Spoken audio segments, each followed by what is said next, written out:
Welcome to Trailblazers Impact Podcast. I'm Nan McKay, and our other show hosts and I bring to life inspiring stories of the memories and the barriers encountered to persevere as female role models, determined to go under, over, around, or through every obstacle encountered.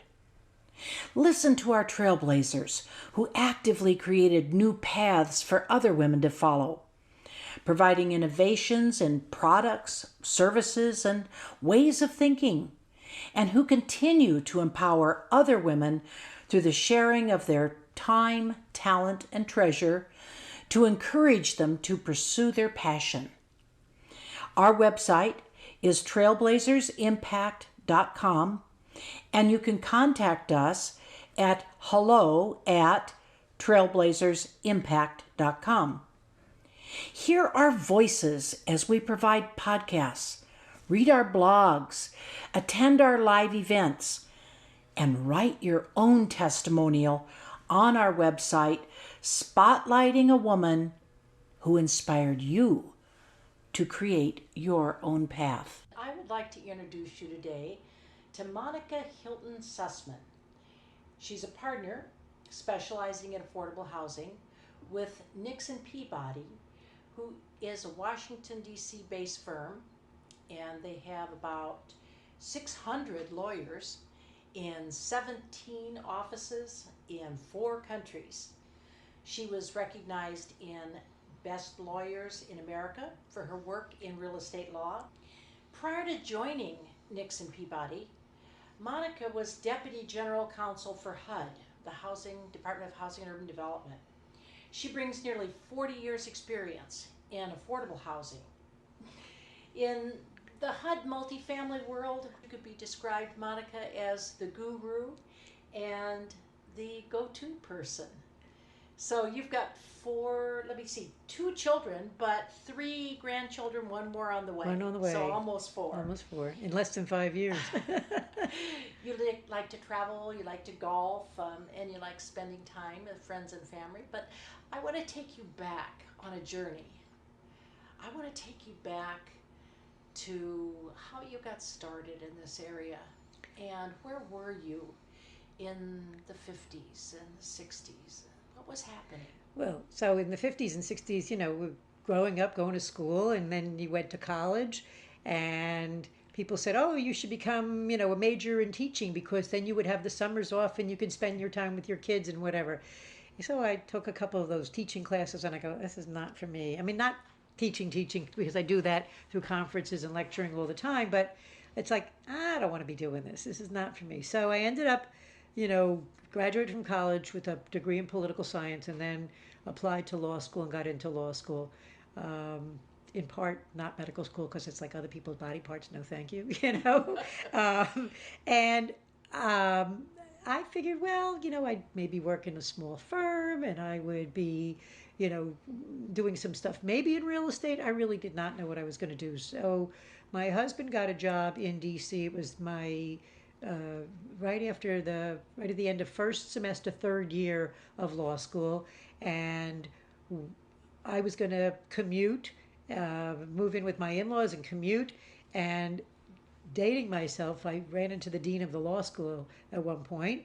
I was in law school in Long Island, and he said, I don't know, I mentioned something to him, and he said, they would never say this to you now, he said, you can't do that. You need to be with your husband. And he had taught at GW, and he said, I'm going to call my friends from GW, and you're going to finish up there because it's not right that you should be apart from your husband. It's like, okay. Those days, it's like, that was like kind of normal. I mean, nowadays, if I tell people that story, they look at me like I came from Mars because I don't think anybody would have, say that. But it was like, okay, fine.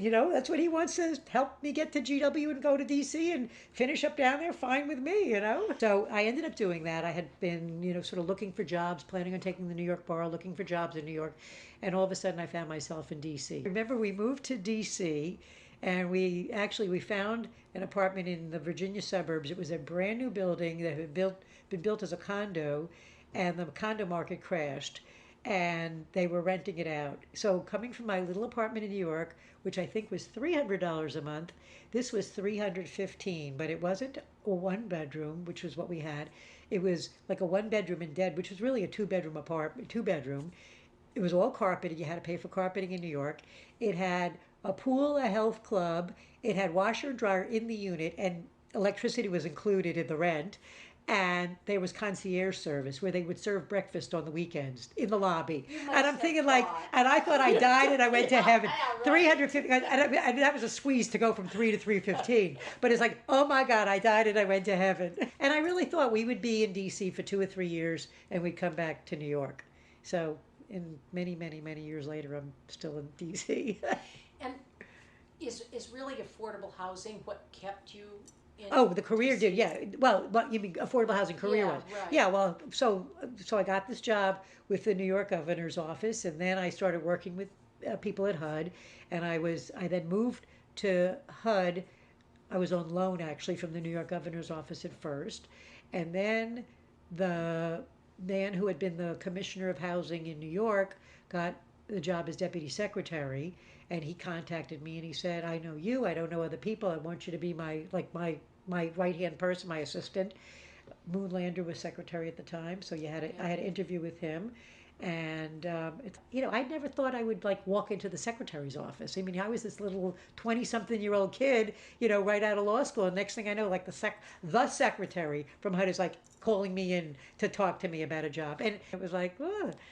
So What'd you find as your role as a woman in that area? Well, in government in those days, there were a decent number of women in senior positions. I think had I stayed in New York, it would have been a very. I mean, who put a plan for that? I had never, I'd never planned to go to Washington. It was sort of happenstance, and I think had I ended up in New York, my career path would have been very different. I think I would have had like I don't mean to be pejorative about it, but I would have had like a little position in a little local law firm doing little stuff, and who knows if I would have continued working once I had kids. I may have said this like little job is like a little pain in the neck, but it just was a completely different path that was completely unintended.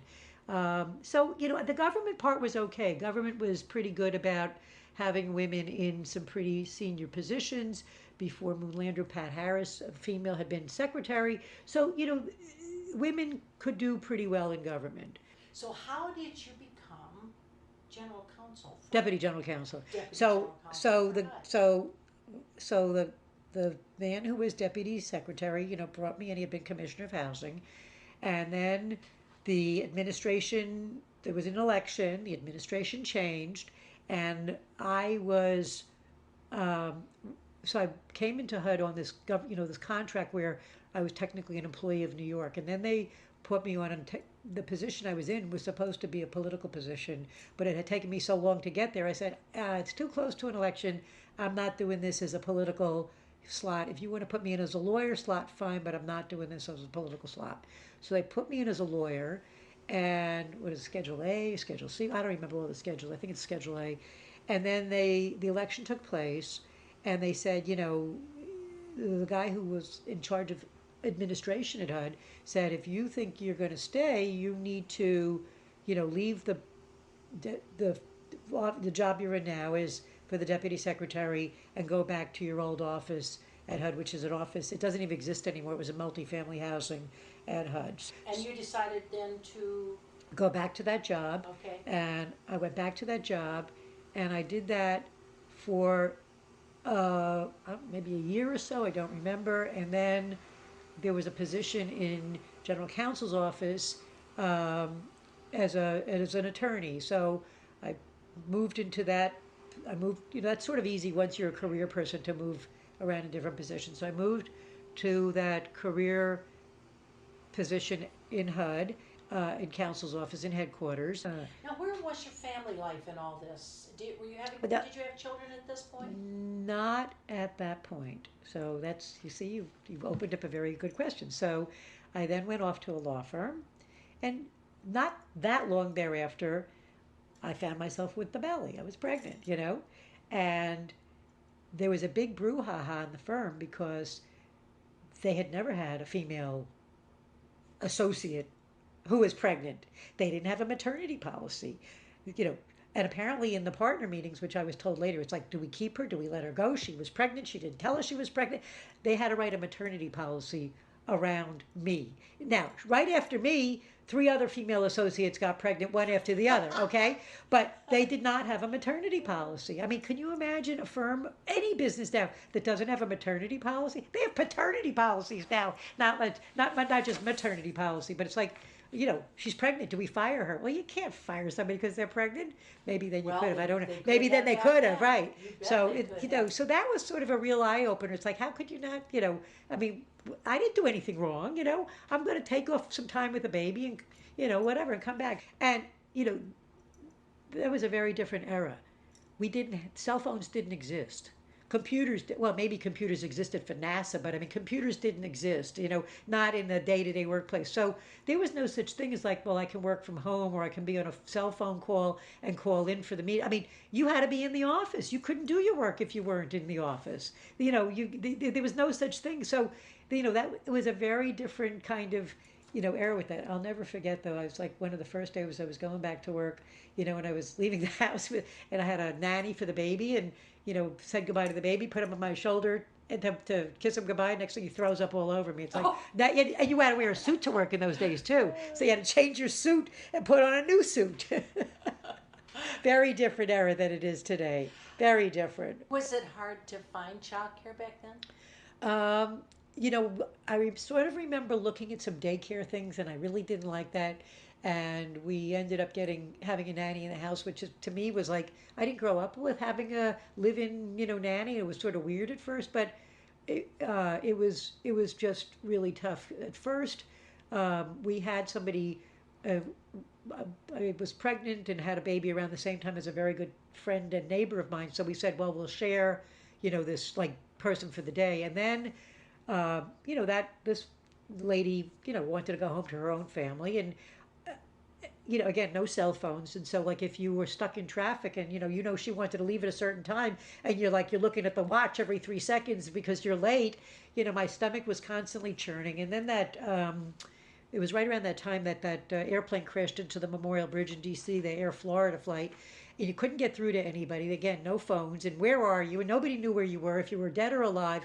And at that point, like my mom yelled at me, and she said, "You need live-in help. Get live-in help." So I got live-in help, But I never thought I was gonna. I mean, hey, what's live-in help, She said, "You need a nanny who can live in your house. Be there, Speaking of your mother, how did your mother feel about you being a career woman, and even when you were a kid and talking about being a career woman? So I think she thought it was kind of cool, and it's sort of interesting. My grandmother was from Europe, but was a dentist in Europe, which is pretty unheard of as well. So I think she thought it was pretty cool. But there was always like, well, but you should be doing this with your children. You should be doing this. There was always like a double-edged sword between work and spending more doing more stuff with your kids. So. But I knew that they were well cared for with, the nanny. And did she work? Did your my mom?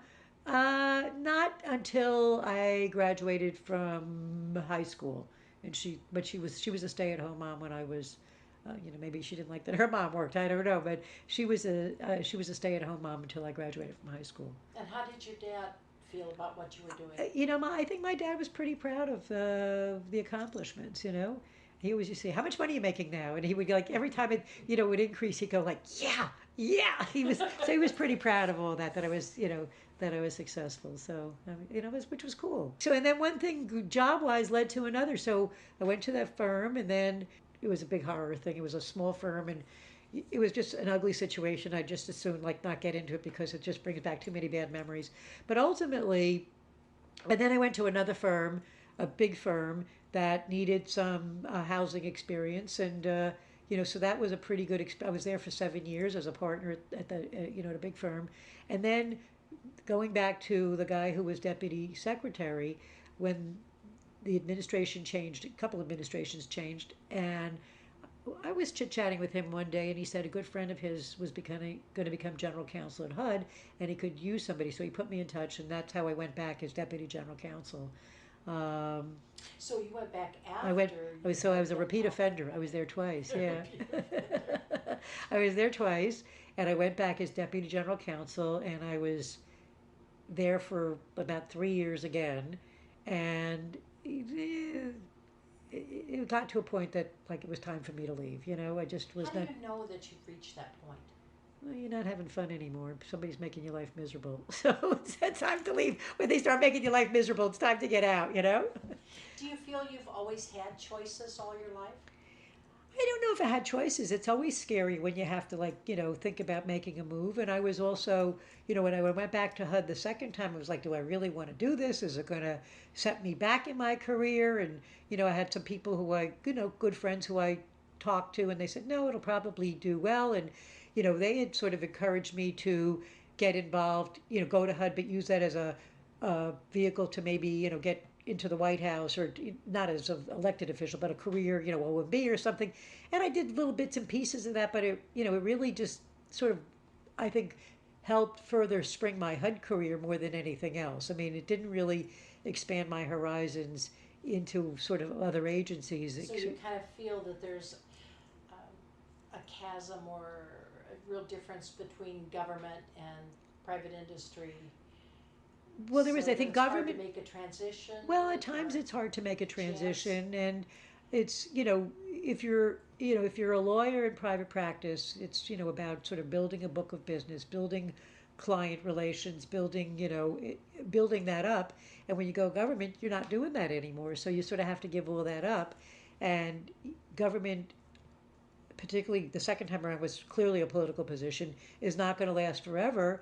And is that going to, what's going to happen at the back end over there? So I was a little nervous about that, but knock on my head and knock on wood and whatever, it really worked itself out, Now, well. I would imagine in an attorney's position, you had some hours you had to put in that were beyond the 9 to 5, let's say. Well, I worked beyond 9 to 5 in private practice, and I worked way beyond 9 to 5 when I was, in government as well. How do you manage all the home life and Well,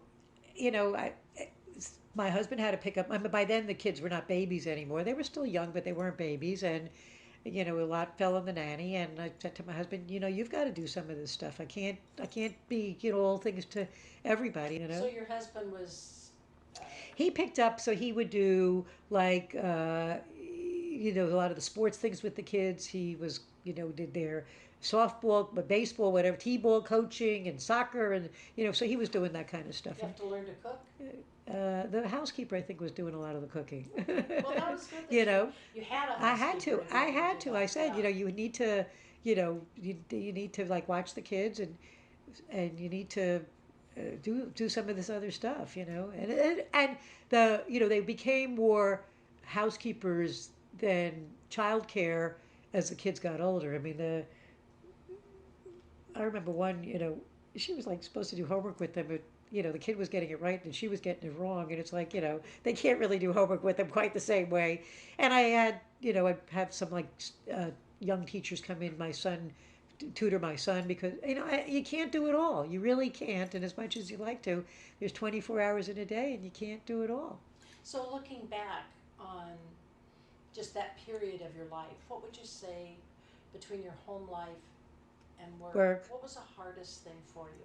Hardest thing was probably not spending enough time, doing stuff with the kids, and I inevitably, if they were in a show, I was always late. If they were whatever, something to do at school, I was the one to show up, the last one to ever show up. And I'm sure that, they were not happy about that. Do you think women today are facing the same thing? I think there's a large degree of women facing the same thing. I think, women as, maybe the primary caregivers, even though I think their husbands are doing a lot as well, I think they probably are facing a lot of the same sort of stuff. And some people really thrive on that. They want to be doing all the PTA and selling, punch and cookies or whatever it may be. And it's like, not for me, sorry, just not for me. I like to know what's going on in the school, that's important, but some of this other stuff, it's like, what kind of brownies are we going to sell at the bake sale? It's like, I don't really care. Just pick them. I'll go to the grocery store and buy them. Buy them. I'm not baking them. Leave me alone. You know. What advice would you give to women today that are facing that same kind of thing? I mean, today it's very hard, I think, because of the costs of Yep. everything. The costs are So, crazy. No you $315 for rent anymore, right? You have two people that Right. have to work. Right. So even if you want to do a career and build a career, it's a balancing Right. act. I look at that with my son and my daughter-in-law who have, they have a 4-year-old, a 2-year-old, and a 5-month-old, and they went through a whole big to-do this past year because they both work, and the two oldest ones have been in a daycare nursery school type thing, and they're going, we don't think we can afford to do that with the third one and blah blah blah. And they were going to take the 2-year-old out, and I said, she's been in school for 2 years. You can't take a kid out of school after they've been in school for 2 years. If she never went, maybe a different story. So I pulled out the checkbook and I said, here. And so we helped them out, and they have the 3 kids in daycare, and then they have somebody who was well, the first person left, but now they are bringing somebody else to pick up the kids in the in the afternoon, bring them home, bathe them, give the kids dinner. And my daughter-in-law, when the first lady left, she said, well, I'll start picking them. I said, you can't do it all. I said, you're going to make yourself crazy. You're working full time, and there's only so many hours in the day. It makes it very difficult. Well, thank goodness they had somebody like you. Right. Otherwise, they would have taken the 2-year-old out of school, and they would have kept, I guess, the baby and the 2-year-old at home, with a nanny, and just sent the oldest one off. And a lot of people have to do yeah, that. and next year, he's going to go off to the oldest is going to go to kindergarten, so that should ease some of that. But you're right. I mean, I said it's not fair to the 2-year-old. She was in school since she was 3 months old. How is she going to, you're going to take her out of school now? So how do women make that huge leap? Some of the leaps that you have taken in your life. And not everybody does. We see a lot of women in our firm who younger women who say, I can't, it's too hard. And they end up leaving the firm and go to work for a client. They go in-house, they go to a government type position. They're not really going to a competitor law firm, but it's this balance of life that, I was talking to one of she's now a young partner, and she said, I work every Sunday. And I said, you know what, you can't work. She has a young child at home, under 5 years old. I said, you can't do that. You can't work every Sunday. I said, so and it's hard. It's hard to learn how to delegate to other people, but we have younger associates, and you got to pass down the work to younger people, but you can't just do it all by, you're used, I think women in particular, more so than men, it's like somebody asks you to do something, it's like, okay, yes, I can do it. Okay, yes, I can do it. And you want to prove yourself. And I think men, this is a real generalization, but I think men are better saying, sorry, I can't do it. I got too much going on. I got to go home to baseball practice, I can't do this, or give it to somebody else to do whatever. But women tend to want to generally speaking, and we have a lot of these conversations, in the firm about women, about, et cetera. I think want to take on more because it's like, I can do everything. But you know what? We can't do everything. No, but we kind of were programmed. That we could do way. everything. Exactly. We really were. Exactly. And you don't want to say no because then it's like, oh, well, they're going to think I'm not cooperative, or they think I'm being, this and that. And, so I said to her, I said, don't say no to the work, but delegate it to those, because you want to keep on being receptive to take on as much as you possibly can take on, but you have to, because my game plan was some of these clients are going to pass down to her, but if she doesn't want to do the work, she doesn't want to be interested in it, it's like they get passed to somebody else, and that's not a good thing either. You want that continuation, and you want people who are good to succeed. Retirement. I know you've kind of been tossing it around. I think it's hard to go from 100 miles an hour, and I can tell you're a 100-mile-an-hour person. If not 120, right? Yes. How do you go to being the super achiever, Right. the always there, the go-to person? Right. How do you go from 100 to I don't know. 0? I don't know. I don't know. 20? Yeah, I don't know. Where is So it? right now I've, reached an agreement with my firm. I said I'm going to be, full-time as a partner 2019, 2020, and the game plan is 2021 I will give up my partnership, become of counsel, and, work part-time. But we're not going to decide until late in 2020, what that's going to be, because I really don't know if I want to work 80% time, 70% time, 50, 20. I have no idea right now. Well, And I don't know how my whole life is, wake up, get dressed, go to work. It's like I have no idea what I have no idea. what does, so let's step out of today because Yep. tomorrow is still pretty much a question mark, but it's coming up It's fast. coming, yeah. Coming faster than you realize. And I don't want to work forever and ever and So ever. what's 5 years from now look like to you? Well, today, and it could change next year, but right now I would think 5 years looks like I'm doing a lot of traveling. I'm doing a lot of, uh, it's probably visiting my kids a little. I see them a lot, but maybe seeing them a little bit more often.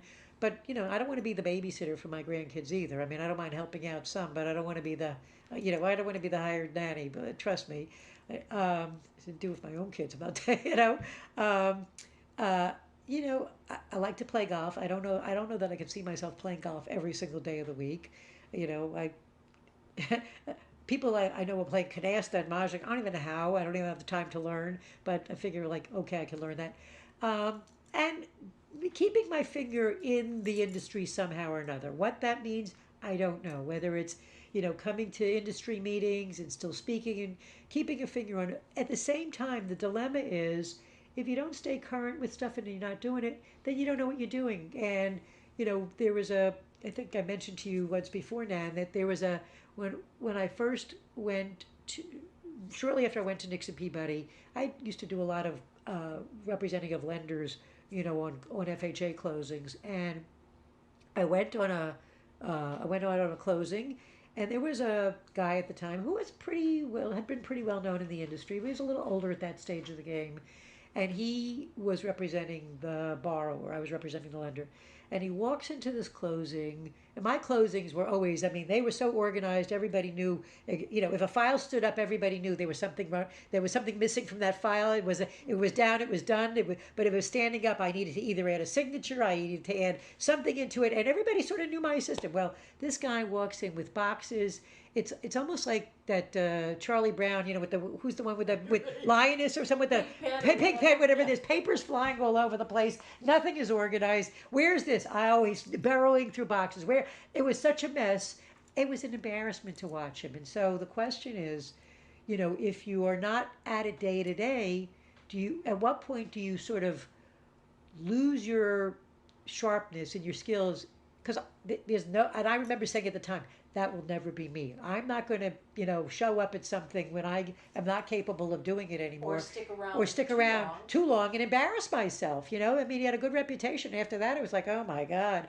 So, you want to go out and while things are good, while you're on a high note, not on a low note. So I don't know. I really don't know, where that balance is of what you can do and still be relevant and have your good ideas and be, have knowledge, and yet some of these leased housing meetings, I remember years ago coming to them, and my one of my partners, Steve Wallace, is the same thing. We would, I was sort of in awe of these people who had been around in the industry and they knew all this stuff and they really knew what they were talking about and blah blah blah. And then fast forward, whether it's 3 years later, 5 years later, I remember sitting in the meeting and people are like raising their hands, asking these questions. I'm thinking like, how do they not know that? It's like so basic, and we really surpassed the knowledge base that they had. And so, was it because they were getting older and they sort of forgot? Was it? I don't know the answer to that, but it's like, you ought to know this stuff, buddy. Now you don't know it anymore. It's like, what the heck's going on here? And so I think that happens with everybody. I think, I think it does happen. At some point, you got to say, okay, time's up. You shouldn't be doing or that. Or at least set your limits. I can do this, but not this. Right. But it's like, can you cover for yourself? And at some point, you can't. You can't. Especially in an industry like this where you are constantly have to be on top of the game, because things change all the time. Things change, people change, etc. And I like my mom is 92 years old, so it's probably about 2 or 3 years ago now that she, on her own, she said, I'm giving up the car. I'm stopping. I don't want to drive anymore. I said, well, why not? You know how to drive. She said, it's making me nervous. She said, I have transportation in my building wherever I need to go, and I can get it. And she said, I don't want a car anymore. I don't want to drive anymore. And it wasn't, so many people you hear, the kids have to take the keys away from the parents, Yeah. She just on her own concluded. She said, I don't want to drive anymore. So maybe we Maybe, have to watch for the signals. Yeah, and maybe. Then pay And attention realize to that those are the signals and pay Yeah. attention, And that's probably a big step, It's not, you don't always see those signals, but hopefully you do. And you don't have to somebody say, time to give it up, because that to me is really embarrassing. What event or maybe person most impacted who you are today? Well, probably two things. On person, I'd probably say my mom and my grandmother. Both of them were Holocaust survivors, and over the years, again, they didn't keep it a secret. They used to, tell me what happened to them, and they basically went from having a very, very nice life in Europe to, horrible conditions. And I used to think periodically when things were tough, you know what? Look what you come from. They managed to get through this and be tough and come out fine on the other side. So you know what? You can do it too. So that was sort of a good, grounding on just being tough and having the strength when things were sometimes not so good. And then I think another event was I had breast cancer, which, knock on wood, is long behind me, and that combined with 9/11 sort of gave me a wake-up call, where doesn't mean that I don't care and I don't pay attention to things, because I certainly do, but I used to find myself really getting, but my stomach and churning away and getting really stressed out from, things, work things, home things, whatever it may be. And that sort of gave me a big wake-up call saying, you know what, the things to stress about are your health and your safety, and you can't stress about the small stuff. And so many people stress about the small stuff. I remember years ago, a friend getting nuts with her kids and saying, like, did you eat your string beans today? It's like, who cares if they ate their string beans today? One day of not eating string beans, nothing will happen to them. So, in the big picture, it's really, don't stress the little things, stress the big things. And that's very easy to say, but you almost have to go through something horrible to realize that, little things are not going to make that much of a difference. They really are not. So. What was the impact on you when you first were told that you had cancer? Oh my God. It's like, I went like, I'm going to die. I'm going to die. Your thoughts are, here's your mortality. I'm not going to live. What did I not do? And you're sort of saying, look at my life. I should have done this. I should have done that. I should have done 1,000 different things, taken that vacation, spend more time with my kids, or whatever the case may be. But after I had surgery and after my treatments, I changed my mind and I went from, I'm not dying, I'm living, and I'm going to get myself in good shape. And I lost weight, and I started exercising, and I said I'm not going to stress about crazy things other than what's important. And so, it sort of gave me a whole new, I always call it my second birthday, not year two, but my I have two birthdays, my real birthday, and then after cancer is my other birthday. So, And I remember you telling me that when you found out you had cancer, you said, oh, well, I might as well just eat anything I want. Exactly. Well, if I was going to die, why be on a diet? Why be on a diet if you're going to die? And then, so I gained a lot of weight. And then, and when I was done with treatments, I said, now I got to do something about this body. I said, this behind was going to get into a string bikini, even though it hadn't done it when it was, or thong bikini, excuse me, even though it hadn't when it was 16. So they're not very comfortable. So I don't really like them. But it's like, I'm going to prove this point over here and get myself in shape. So the impact it had on you short term was? Well, I think it changed my perspective on a lot of things. And I, have encountered many people who, unfortunately become a member of the club I'd just as soon not be a member of, but who also go through, I call them death thoughts. I mean, I'm going to die, and to go, you know what, you're going to get through this.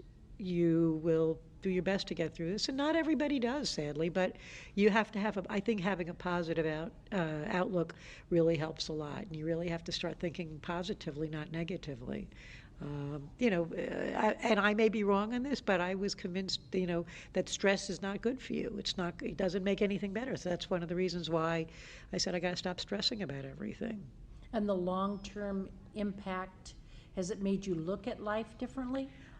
Yeah, I think so. I try not to, before it would be like, oh, I'd like to do this or go on this vacation or take this trip or do whatever, for fun. It's like, I'm too busy. I'm too busy at work. I'm too busy with this. I'm too busy with that. Maybe, we don't have enough money this year, whatever it may be. And it's like, you know what? I'm not putting it off because you never know what's going to happen around the corner. So, do today and don't wait for tomorrow. And that doesn't mean, spend every penny you have, because I certainly don't do that. And it doesn't mean, you're on vacation 52 weeks a year, because I'm certainly not doing that.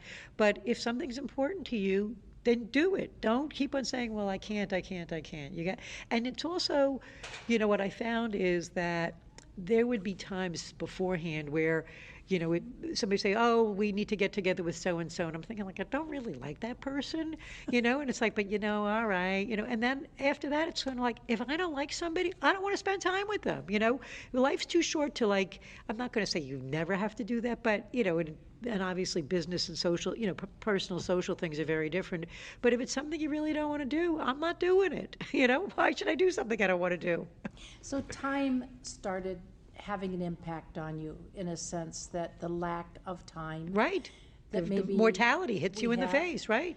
That you know. you got to do what you can do while you can do it, and do what you like to do. Some of the things we had previously talked about, being in a job, that if you don't like what you're doing, get out. Life is too short to spend 30 or 40 years, working at something, and then the day you retire, say, thank God I don't have to do that anymore because I hated every second of working. Yes, it's work, not play, but you got to like what you do, because you can't, how can you possibly live like that? And we also talked about being cognizant of how time passes. We were sharing thoughts about if we had asked back then the people that we no longer can ask today. Right. You know, For advice, for the life stories, for anything. or their experiences in the Holocaust, Right. for instance. Right. That, to me, would be such a huge story to Right. take internally. And you wish you could pass along to your kids the same kind Yeah, of stories. well, I've been pretty fortunate. We've been pretty fortunate that, there's some people who don't want to discuss it at all. My mom was always very open about it, and she still is, and she talks to us. She's talked to my kids. My grandkids are too young right now. They wouldn't really understand what it means, because the oldest is 4, so it's not going to sort of compute for them. I was just at an event in South Florida where she was accepted the honor on behalf of all from the Holocaust Museum, the South Florida survivors, and they asked her to do a presentation. But one of the things that she does is she speaks to young people. She goes to the Marjorie Stoneman Douglas High School. It's the Parkland school where the shooting took place, and talks to the students over there. And they're different kinds of survivors, but she really can relate, and it really energizes her. She's 92 years old. It energizes her to talk to young people about her experience and how they too have to get it through life, and whatever hardships that they're facing, that there's light at the other side of the tunnel. She sounds like a really inspirational person. Yeah, she's pretty cool. She's pretty cool. Definitely. What do you, in looking at your life, what are you most proud of? Well, I'm proud of, career-wise, I'm proud of the, I don't want to just say it's success. I'm proud of the experience I've gained, the reputation I've gained, the fact that people look to me, as somebody who really knows their stuff. So, that's huge, and it doesn't come from just happening. I mean, it's a lot of hard work to get from here to there, but I'm really proud of that. And I'm proud of my family. My kids are, knock on wood, also doing great in their careers and their lives, and so I guess I did something right with them too, I hope.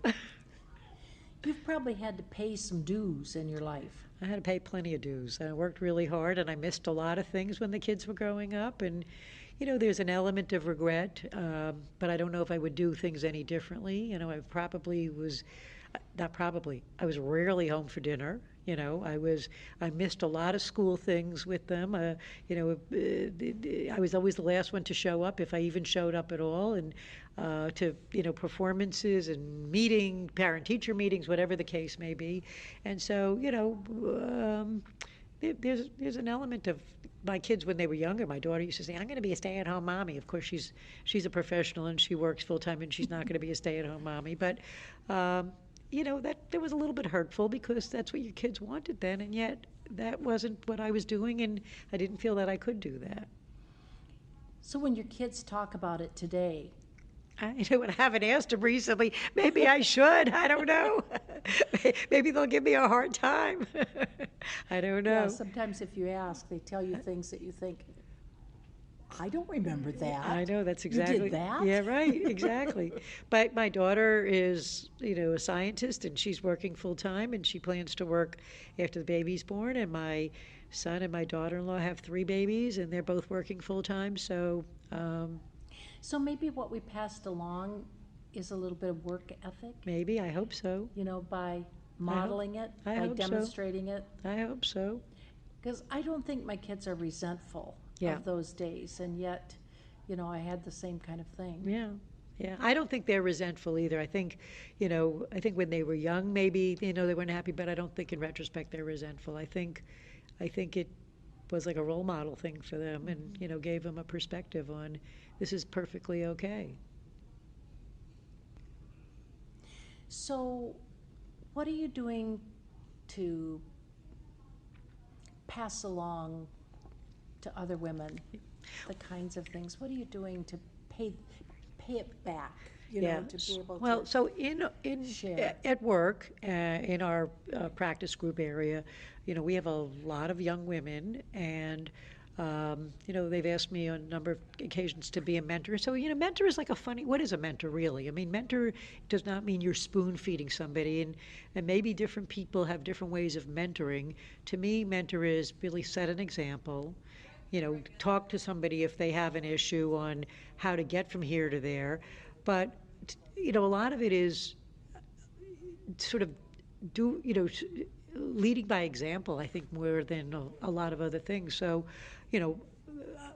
I will get an assignment, I will meet a new client, whatever it may be, have a project, I will bring them in, and I'm not necessarily bringing somebody in because they're female or male. I'm bringing in because they have time on their calendar, or it's a good learning experience for them. But I'm very happy to put, young associates in front of clients, give them work to do, give them credit where credit is due, show them off, so to speak. To me also, that's a big sense of pride, is to be able to see the next generation succeed and follow in our footsteps and do even better than us, which is great. And it's nice to be a part of making that next generation be all they can be. Absolutely. I mean, that's, the success work-wise, in addition to your personal success, is the ability to bring the next generation along and have them, frankly, if they can outperform me, more power to them, and I hope that they can. Mm-hmm. I hope that they can. Well, this has been enlightening. Thank you so much for taking your time. My pleasure. Thank you for asking me to do this. What we're going to do is figure out maybe 3 years from now. Okay. We'll figure out where I am. And then we'll look at another 10 out of that. I love it. And when we're 92 and we're sitting in right, our rocking giving up our cars. Right, giving up our cars. Thank you so much. Thank you, Nan. I really appreciate it. My pleasure. This is Nan McKay. I hope you've enjoyed listening to another story of the impact of trailblazers. You can connect with us at hello@trailblazersimpact.com. If you or someone you know would like to join us on the show, send a bio to the email address and let us know why you feel the person would be a good addition to the show. And come again with us on the journey to explore the past to give new life to the future. Tune in to the Trailblazers Impact podcast, then explore our website, trailblazersimpact.com. Remember, you must learn a new way to think before you can master a new way to be.